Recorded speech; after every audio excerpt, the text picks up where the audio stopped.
About being the first woman of color in the Welsh Parliament. Like, how did it feel like? Honestly, it didn't even hit me until it actually happened, because the news stories were all going to be is that dad was a member, his daughter won. Yes. And then when the news kind of started breaking it, it's looking good for me and I'm likely to win this.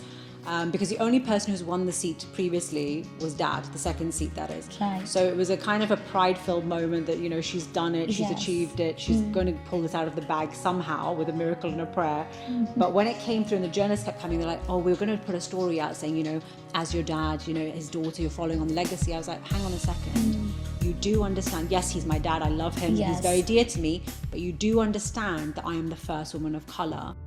I, Natasha Ashgar, do swear that I will be the faithful and bear true allegiance to Her Majesty Queen Elizabeth, her heirs and successors, according to law, so help me God. That's like such a huge accomplishment, a great achievement for women, not just me, but women all across Wales, to have the first woman of colour actually sworn in that's been elected. And they're like, no, that can't be right. And I remember a journalist actually having a bit of a tussle with me over it, and she was like, no, you can't be. I was like, check the record, I am.